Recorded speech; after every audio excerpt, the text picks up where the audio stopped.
Hey everybody, and welcome to RQR Plays, or in this case, an RQR How-To on the ECS Network. I'm Mike, standing in for Joe Budnick this week. I thought I'd gotten away from this gig, but somehow, every once in a while, I get pulled back in. But I couldn't be happier because this is for one of my all-time favorite games. I've talked about it before. Heck, I've even talked about it somewhat recently, and that is the DC deck building game. Now, in our very first DC How-To here on the ECS Network, our first one for Rage Quit Radio, I talked about how to build a custom main deck for the DC deck building game. And we showed off my Green Lantern custom built main deck. Well, we've had some requests, nay, shall I say, demands from our viewers to show off my other custom main decks. I noted in the episode that I have a total of 4 of them, and that they do not duplicate any cards between them. That if you own everything for the DC deck building game, you could actually build all 4 of my main decks and have them all 4 running at the same time. So what we're going to do is we're going to shoot a couple of special episodes. This is the first one, showing off 2 of those main decks. Now, we're not necessarily going to do all 3. There's a reason for that. One of them is going to wind up simply in print form on our Facebook page. That'll be over at RQR Podcast on Facebook. We're going to show off next week my Watchmen main deck. It is the Watchmen along with Batman and the Justice Society of America. It's sort of a period pulp noir themed thing because the Watchmen has sort of this root in the gritty pulp golden age era of comic books, and when I was trying to flesh out a main deck that covered all of it, really Batman and the JSA were the only things that thematically fit in my head, but we'll talk more about that next week. This week we are going to take a look at my Arrowverse deck. Now this is a deck that encompasses all of the current live action CW superhero shows, so Arrow, The Flash, Legends of Tomorrow, and Supergirl. They're all included in this one deck. And it's pretty cool. Plus, we play it with a couple of different variants that we'll also talk about. You can play it strictly as the heroes and hunt down the villains, much like they have to do week to week on any of these shows. Or you might go rogue, where, much like some of our favorite characters from Legends of Tomorrow, you're not necessarily a hero, you're a legend. At least that's what they say on that show. But instead, you find yourselves occasionally at odds with the heroes while trying to stop the bad guys. So we'll take a look at a couple of variants that we use with this deck as well. So, with that said, let's have a look-see at my Arrowverse main deck for the DC deck building game. Okay, folks, so like I said before, we're not going to go as in-depth on this as we did with the Green Arrow Core deck. We're just going to kind of go through basic idea of who's in here and thematically why. So starting from the top left, and we'll go down to the bottom right, we have 2 copies of Arsenal and 1 copy of the Atom as sort of our lowest cost characters, the 1 cost characters. The Atom, of course, for Legends of Tomorrow. Arsenal, Roy Harper from Arrow. Our 2 costers, we've got Iris West and Vibe, both, and Kid Flash, all from the Flash series, but then you also have Laurel Lance, Hawk Girl from Legends of Tomorrow. About 3 different copies of Katana there, also from Arrow. Patty Spivot from the Flash. We've got Moira Crean from Arrow. Then we have Amanda Waller and Shadow, both also from Arrow. James Jesse looks nothing like Mark Hamill on the card, but and isn't a hero in The Flash, might I add, but this was the only way to really fit him in. We have Miss Martian and Supergirl, both from the series Supergirl. Sonic Siren for the Black Canary, in whichever of her 3 forms have appeared in the television series at this point. We have the Crimson Whirlwind for Red Tornado from Supergirl. Fastest Man Alive for The Flash. Captain Boomerang Jr. Can't really say Jr.'s shown up in anything yet, but we'll stand in for Captain Boomerang to get him in the deck. The Winged Warrior, of course, is Hawkman. Detective Lance, everyone's favorite drunk deputy mayor. Well, I guess not really drunk anymore. He's getting off of that. The Pied Piper and Firestorm. Firestorm, of course, now on Legends of Tomorrow, originally on The Flash. Pied Piper from The Flash. There's a mismatch of cards here from various sets. A lot of what's in here is going to come from two crossover packs in particular. One of them being the Arrow crossover pack, and then the other one being the Rogues crossover pack, which just recently came out. So those two are going to be kind of essential to what you're getting in this deck, especially for one of the variants, because I play this deck with two different variants.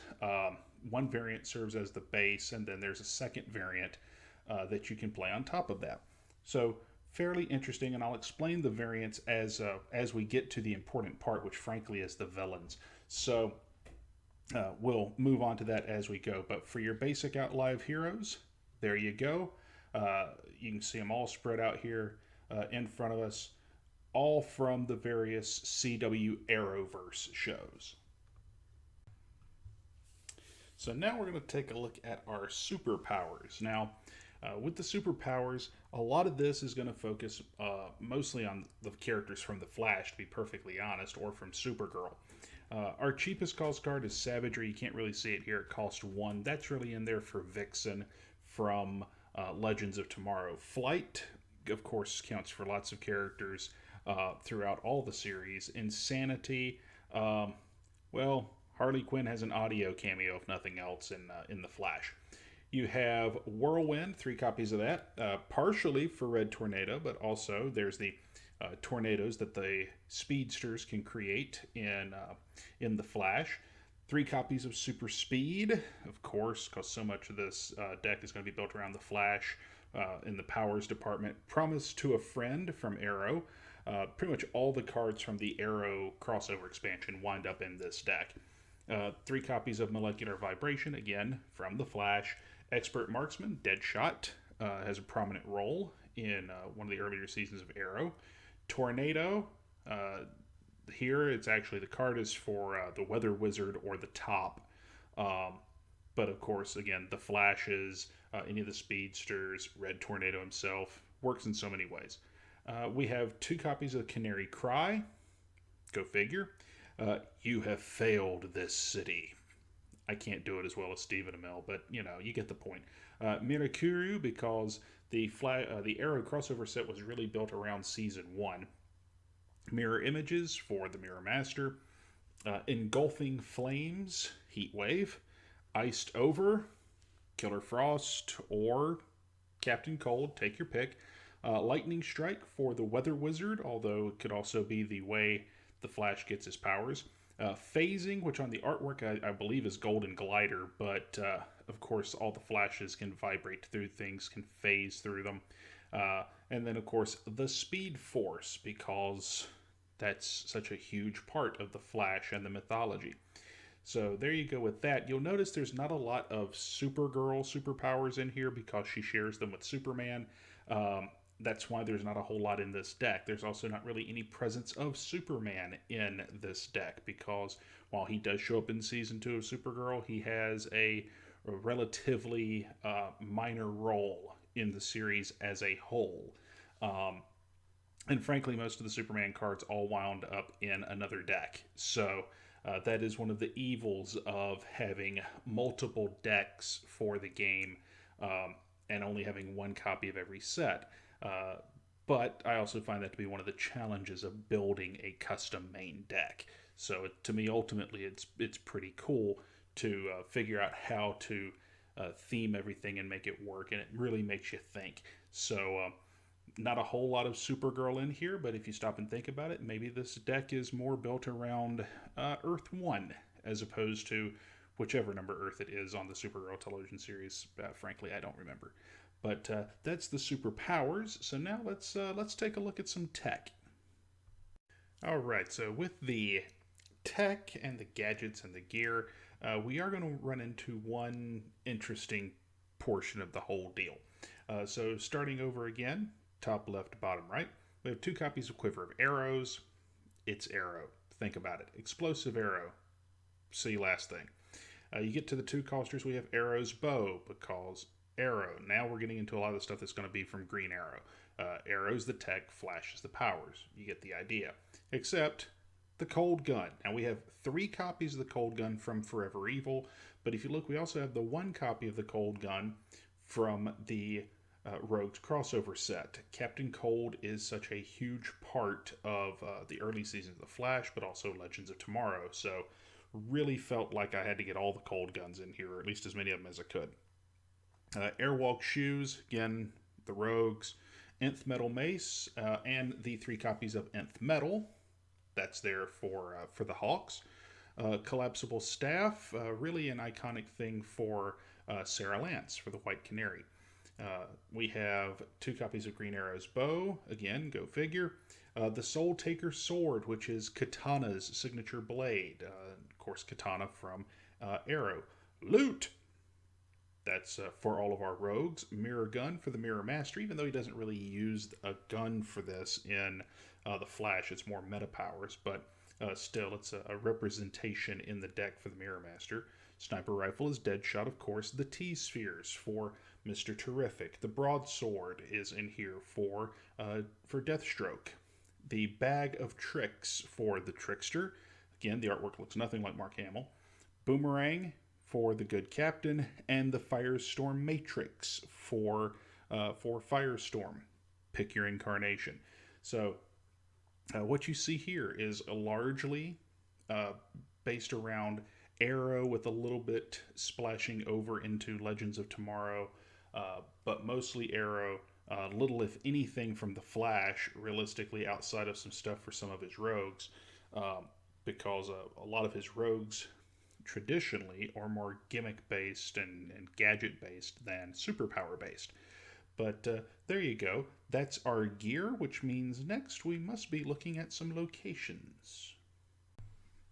Now for our locations, locations where everything else in a main deck, at least the way I build it, if you go back and you look at the longer, more drawn-out how-to video, you'll see more of an analysis of how to do each and every little part and why you would have certain costs in certain places and what the spread should be.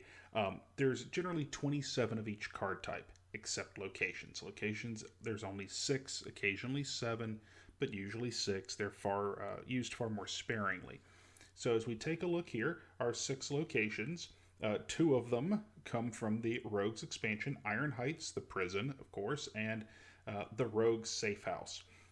Beyond that, there's not really a whole lot of Flash or Green Lantern centric locations, or not Green Lantern, rather Green Arrow centric locations in the game. If we look, we have Star Labs and Central City, both for the Flash. And then you have Nanda Parbat, which actually is from one of the Crisis expansions, Crisis 3 if I'm not mistaken, that plays a big role in the Arrow television series. And then we have Verdant, the club from the early seasons of Arrow that really hasn't shown up at all in Season 4. So the locations are in here, a fairly decent spread of costs and abilities and things of that nature, but mostly theme, mostly all about the theme here. Couple from the Flash, a couple from Arrow. Iron Heights is kind of mentioned in everything. The Rogue Safe House. You never really see a Rogue Safe House much, but thematically it fits. So mostly this is actually the Flash with a little bit of Arrow, but they reference Iron Heights for lots of stuff, so maybe that's for all of them. That's our locations. Now, finally, let's get on to the villains and talk a little bit about the variants I use when playing the Arrowverse deck. Now, you will notice something here, hopefully immediately. Now, these are the villains that appear in the main deck, but if you notice something, in the 6 on the bottom right side of the screen here are all supervillains that are typically in the supervillain stack. That is because with this deck, I use a version of the Hidden Supervillains variant from one of the instruction manuals for the DC deck building game. Essentially, what that variant is that you would take all of your various supervillains and you would mix them into the main deck.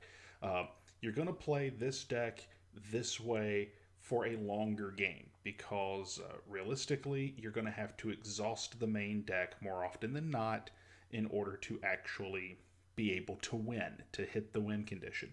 So, some of what's in here, and then we'll move on to how the variant works. So, on the cheap end, we have a couple of Hive agents. That is, of course, from Arrow. We have Dr. Alchemy from the current season of The Flash. We have Tar Pit, who's appeared on The Flash. All 6 copies of Suicide Squad are in this deck. The Suicide Squad was a huge part of Arrow long before it was one of the DC Extended Universe movies, so I put all of them in here just to kind of get the maximum possible effect. Same reason that all the Power Rings are in the Green Lantern deck. Killer Frost for The Flash. We have Cinder also for The Flash. Mr. Blank from Arrow. The Villainous Huntress from Arrow. The Royal Flush Gang. They've shown up before. Gorilla Grodd, of course, also from Arrow. Magenta, or not Arrow, Gorilla Grodd's from The Flash. So is Magenta. Solomon Grundy, he's from Arrow. As is the Bronze Tiger. The Top and Abracadabra from The Flash. Now, our villains down here are almost entirely Arrow villains. Count Vertigo, China White, Deadshot, Brother Blood, Malcolm Merlin, Captain Cold in here for Legends of Tomorrow and The Flash. Those 6 characters are mixed into the main deck, just as if they were anybody else, any other villain. But when they pop up in the lineup, their first appearance attack triggers at that point. At no other point will it trigger. If they somehow leave the lineup and go back in, it does not re-trigger the first appearance attack. It's only that very first time. But that's part of how the super hidden super villains rules work. Now, another thing you will notice, typically speaking, there are 8 villains to a game of DC Deck Builder. There are only 6 super villains here. There should be 8. Well, where are the rest of them? Let me show you. Now, if you are going to play with the super hidden super villains, we left a few guys out. There should be 2 more. There are 4 sitting here in front of us now. Ra's al Ghul, Vandal Savage, Ra's al Ghul, Vandal Savage, and Edward Fires all represent possible starter villains. So you would randomly decide which one of those 3 will serve as the starting villain of the game, and that villain will be added to the lineup from the beginning of the game. He will essentially be the 6th card in the lineup. You don't replace him with a 6th card when he gets bought off, and you don't refill to 6. So he just winds up being an extra card in the lineup. So you do your 5-card lineup, you put your starting villain in the lineup, and then from that point, it's going to be essentially a 5-card lineup after he's bought. I misspoke. After he's bought, it's a 5-card lineup from that point forward. But that villain starts up front from the beginning of the game. You have a 6-card lineup until one of those 3, Raj, Vandal, or Fires, is gone. Now, Slade Wilson, which I actually keep in a different colored sleeve, mainly just so I always know, he is the final villain. In the crossover set, he is supposed to be the last villain in the game. So he occupies face down, basically the 6th slot in the lineup after your starter villain is gone. Once the other 7 villains have all been defeated, then and only then, so you kind of have to keep track of how many super villains have been beaten, then and only then does Slade Wilson flip over and assume the last spot in the lineup. And his first appearance attack triggers. But you can't get to Slade until everyone else is gone. He is the final villain, much like he was the final bad guy for the Arrow very early on in the series. So that is the super hidden super villain variant of this game. You start with 6 of the villains in the main deck. You start with a 6-card lineup with slot 6 occupied by Raj, Vandal, or Fires, one of those 3 characters.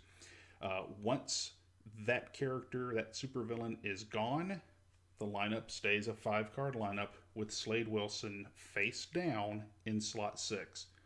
You only flip him over face up once all the other supervillains have been defeated. So once 7 are down, he's the last one. You might take a die, set him on its side, sort of as a counter. That's one thing that I do. I'll have him sitting over with a 7 on him, or put 7 tokens or something on him, and just take him off every time a villain is beaten. But that is one variant for this. I have 2 with this deck that can be played. You can mix and match. So let's take a look at the other variant that I use for this deck. Now, the other variant I use for this deck is a variant I refer to as Going Rogue, and it really does make the game significantly harder, to be perfectly honest, because in the Flash in particular, your rogues are this very interesting group of characters, typified realistically by characters like Heatwave and Captain Cold when we see him in Legends of Tomorrow, or even some of the characters that we've seen pop up off and on in the Flash, where they are villains who will fight on the side of the heroes when the time comes. But the interesting thing about being a villain who will side with the good guys is that sometimes you're caught between them. The villains want you dead and the heroes want you in jail. So the Going Rogue variant for this deck more or less simulates that. While you still have the super hidden super villains in the deck and you're still trying to hunt them down, you also have the superheroes coming after you at the same time. It does create a second potential end game. In this variant, the game ends when the Flash returned from the Speed Force. That's the guy here on our bottom right. The game ends either when he is defeated or when Slade Wilson's defeated. Either one. Either you got away from the heroes or you've beaten all the bad guys. In this version, you start with either of the 2 versions of the Flash that are the starting version of the Flash. One of them is from Forever Evil, the other one from the Rogues expansion. And then you have any of the 8 heroes up here. You would just basically randomly pick 6 of them to fill out the rest of the superhero deck, whether it's Jesse Quick, Jay Garrick's version of the Flash, or Wally West, all for the Flash TV show. Superman here, along with Martian Manhunter for the Supergirl show. Green Arrow and Constantine are our representatives of the Arrow television series, while Hawkman sits in for Legends of Tomorrow. So you take any of those 6 at random, one of the 2 starter versions of the Flash again at random, and Flash returned from the Speed Force is automatically your final villain, or in this case, final hero, if you're going to play the Going Rogue variant. It's really interesting. It does create a different strategy. It does create a different thought process. It means you have potentially twice as many first appearance attacks coming at you, so it can be fairly brutal in that regard. It just depends on which way do you want to play. So an interesting concept. Do you be the bad guys and get rid of all the heroes, or are you going to side with the good guys and try to stop all the villains? Which one becomes a more viable game plan?